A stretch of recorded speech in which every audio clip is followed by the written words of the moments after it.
Sidang gugatan pra-peradilan status tersangka yang diajukan Ketua Nonaktif KPK Firly Bahuri digelar di Pengadilan Jakarta Selatan hari ini. Di sidang perdananya, Firly tidak hadir. Surat pra-peradilan Firly diterima PN Jakarta Selatan pada Jumat 24 November lalu.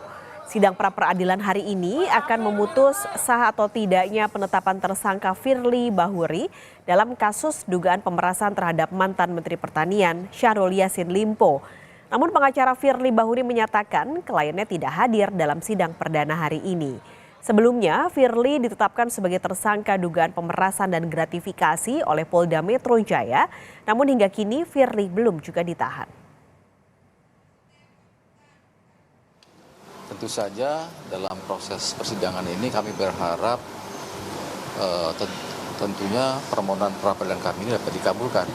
Ya, ada 2 poin utama ya terkait dengan permohonan pra-peradilan kami ini. Yang pertama adalah terkait dengan tidak terpunya 2 alat bukti. Yang kedua adalah menurut hemat kami penyidikan yang tidak sah. Seperti itu. Nanti Firly Bahuri akan hadir juga atau seperti apa? Oh tentu tidak, kan beliau sudah memberikan kuasa kepada kami kan. Memberikan kuasa kepada kami, beliau tidak hadir. Tak hanya Firly Bahuri, hari ini Pengadilan Negeri Jakarta Selatan juga dijadwalkan menggelar sidang perdana gugatan pra-peradilan yang diajukan mantan Wamenkumham Edy Hiarie. Edy mempersoalkan keabsahan status tersangka yang ditetapkan KPK. Sebelumnya Edy Hiarie bersama 2 tersangka lain mendaftarkan pra-peradilan ke PN Jakarta Selatan pada 4 Desember lalu. Ketiganya telah ditetapkan KPK sebagai tersangka kasus dugaan suap senilai 8 miliar rupiah.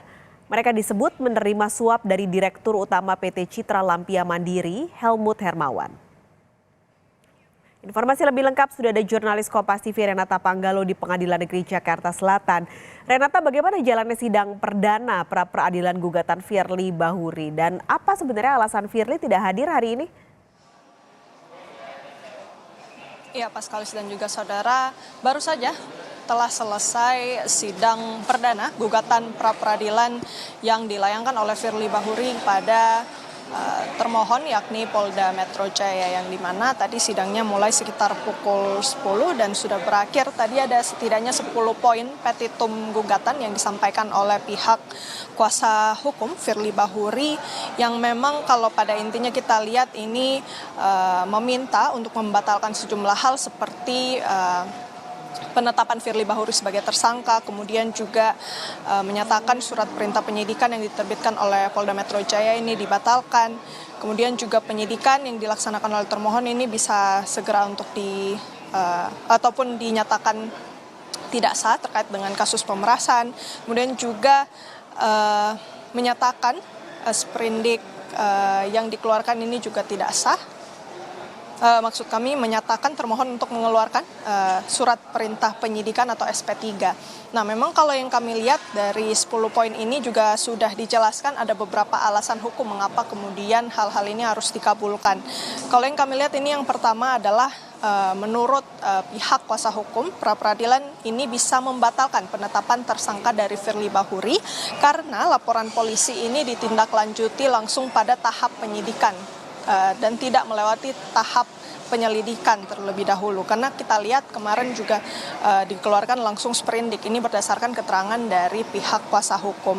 Selanjutnya juga ada beberapa hal yang diterangkan seperti misalnya penetapan tersangka ini berdasarkan alat bukti yang tidak sah ataupun tidak cukup, karena pemeriksaan ini melibatkan saksi dan ahli, kemudian gelar perkara yang dilakukan pada tanggal 22 November lalu, kemudian juga hasil penggeledahan ini menurut pihak kuasa hukum tidak ditemukan adanya bukti-bukti kuat yang relevan untuk membuktikan penetapan Firly Bahuri sebagai tersangka. Kemudian juga terkait dengan bukti foto yang kita lihat bersama-sama pertemuan antara SYL, mantan Menteri Pertanian, bersama dengan Ketua KPK nonaktif Firly Bahuri. Ini disebut oleh pihak kuasa hukum tidak dijadwalkan terlebih dahulu, dan Firly Bahuri menurut pihak kuasa hukum ini tidak mengetahui bahwa SYL ini akan datang mengunjungi kliennya begitu. Kemudian juga pihak kuasa hukum mengungkit tentang bukti resi penukaran valuta asing yang ini juga disimpulkan tidak dapat dijadikan sebagai barang bukti pendukung yang cukup karena kalau dilihat dari jenis dan seri falas ini tidak menunjukkan terjadinya perbuatan tersebut yang dimana waktu perolehan falas tersebut terbit begitu ya sebelum adanya penanganan perkara dugaan tindak pidana korupsi Kementerian Pertanian. Nah, selain menyampaikan terkait dengan petitum kemudian juga alasan hukum dari petitum tersebut di awal sidang juga sudah ditetapkan terkait dengan rencana-rencana sidang selanjutnya. Diagendakan untuk esok hari ada pembacaan jawaban termohon pada pukul 1 siang nanti dilanjutkan dengan replik dan duplik masing-masing di pukul 6 sore dan di pukul 11 malam. Ini yang masih kita tunggu juga bagaimana kemudian proses persidangannya bergulir. Tadi untuk menjawab pertanyaan Anda Pak Skalis dan juga saudara terkait mengapa kemudian Firly Bahuri tidak hadir di persidangan ini juga tidak didetailkan oleh pihak kuasa hukum, namun pihak kuasa hukum menyebut bahwa kliennya sudah memberikan kuasa penuh kepada kuasa hukum untuk kemudian menyampaikan poin-poin petitum gugatan ataupun gugatan pra peradilan yang diselenggarakan perdana hari ini. Pak Skalis. Renata, boleh singkat saja, ini selain Firly ada juga sidang pra peradilan Edi Hiarie, mantan Wamenkumham, bagaimana jalannya?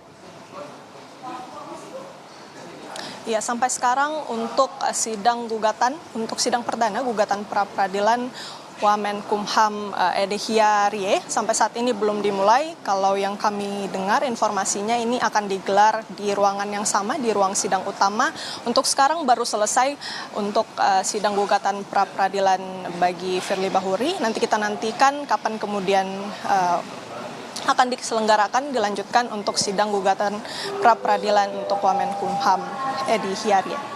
Pak Skalis. Jurnalis Kompas TV Renata Panggalo, terima kasih untuk laporan Anda.